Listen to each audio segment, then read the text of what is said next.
Here's what you need to do before Gridmaster ends. Number 1, try out the Inferno.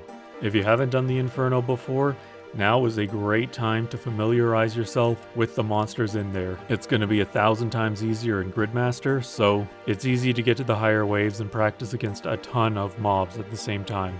If you have done the Inferno before, you should do it and try to do it as fast as possible, because there's a spot on the bingo board for doing it in 30 minutes or less, which is bugged, so it's 31 minutes or less for some reason.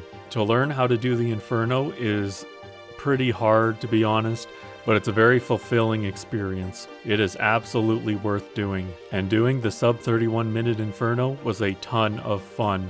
You're going to want a 2-tick Tebow and a khopesh and just go hog wild. If you're having trouble with it, I have a guide / walkthrough of me doing it. It was super easy. Next on the list is to learn Theater of Blood. This is my favorite raid, probably by far, but it's prohibitively hard to get into if you have 0 KC. If you have some Gridmaster KC, you can parlay that into getting a team on the main game. Or you can team up in Grid, add the people you team up with, and do it in the main game once Grid is over or once everyone's quit. Now, if you have done TOB before in the main game, what you need to do is try to teach Theater of Blood to some noobs. This is going to help them a lot more than it's going to help you, but teaching Theater of Blood is actually a lot of fun, especially in leagues where you don't really care if you die because you have last stand and it doesn't really matter. And you can easily carry someone who has no idea what's going on, especially since you can just blindly run through the soda steak maze and be completely fine because you clicked your pink shark. Next thing you're going to want to do is practice the skill-based CAs that are insanely hard. I'm thinking of,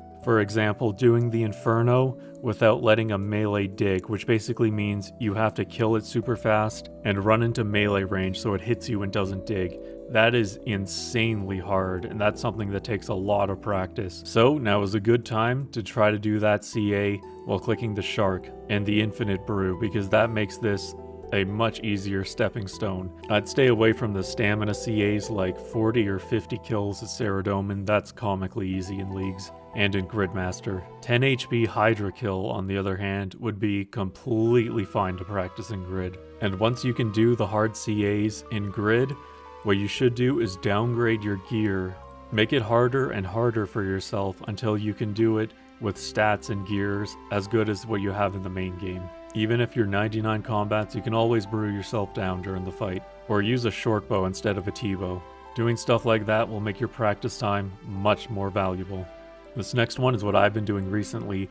Try to get a pet. This means turn in your fire capes, your infernal capes, and your quivers for a chance of a pet, and also anything else that can give you a pet chance, like your Soul Wars Zeal, Open Wintertod crates, anything. From the research I've done, pets will most likely not be transferred over, but it's still fun to do. So from the capes and the quivers you can trade in, you're basically getting free pet chances, so it's worth doing for the chance of the quick dopamine. Grinding out a pet is a more intense process, but you should know if you're going to do that, don't expect the pets to carry over into whatever comes out next if they release a group bingo thing. They'll most likely be gone by the end of this.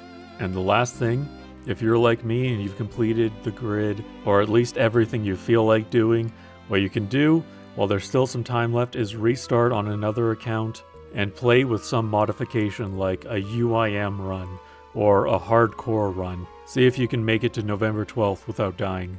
Because you're not picking different options like you would be in a league, the replayability of this game mode is a little worse, but this is why alternate game modes exist. Challenge yourself and see what you would do differently knowing everything you know now from completing the board already. Okay, those are 5 things you need to do before Gridmaster ends. I might make another video like this, so if that's up, you can check it out right here. If not, check out the one YouTube recommends. I recently hit the watch time hours I need for monetization, so now all I just need is 1,000 subs. So if you came from a Gridmaster guide or you're just checking out this video, I'll ask you to subscribe. I have a ton more stuff coming in Gridmaster and the main game. Thanks.